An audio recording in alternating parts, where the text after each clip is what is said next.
సరిగ్గా మే 7, 1924 ఇదే మంపా చెరువు దగ్గర అల్లూరి సీతారామరాజు గారు స్నానం చేస్తుంటే బ్రిటిష్ సైన్యానికి పట్టుబడ్డారు.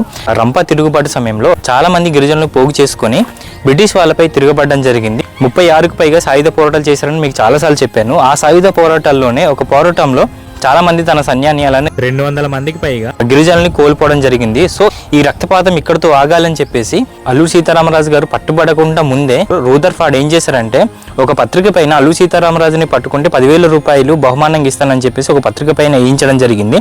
అదే సమయంలోనే అల్లూరి సీతారామరాజు గారు ఏం చేశారంటే మంబా మున్సబు గారు నేను పలానా చెరువు దగ్గర స్నానం చేస్తుంటాను, మీరు వెళ్ళి బ్రిటిష్ వాళ్ళకి తెలియజేయండి, వచ్చిన 10,000 రూపాయలు మీరే ఉంచుకోండి అని చెప్పడం జరిగింది.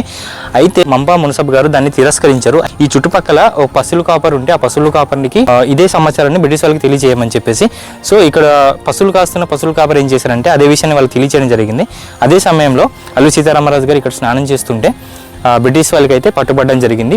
అయితే అల్లూరి సీతారామరాజుని పట్టుకొని బ్రిటిష్ వాళ్ళు ఏం చేశారన్నది మీకు డౌట్ రావచ్చు. ఇక్కడ నుంచి ఒక మంచానికి తాళతో కట్టేసి దీనికి సమీపంలో ఉన్న రాజేంద్రపాలెంకి తీసుకెళ్లి అక్కడ ఒక చింత చెట్టు కట్టేసి ఏ విచారణ లేకుండా 100 మంది పోలీసులు 100 తుపాకీలతో ఒకేసారి దాడి చేయడం జరిగింది. దాని తర్వాత అల్లూరి సీతారామరాజు గారు మరణించారు. అల్లూరి సీతారామరాజుని ఎక్కడ కాల్చి చంపారన్నది ఆ ప్లేస్కి అయితే వెళ్ళబోతున్నాం. పూర్తి కథనం తెలుసుకోవాలనుకుంటే మన యూట్యూబ్ ఛానల్లోనే సంవత్సరం కిందట ఒక స్టోరీ అయితే చేశాను మంపా చెరువు కోసం.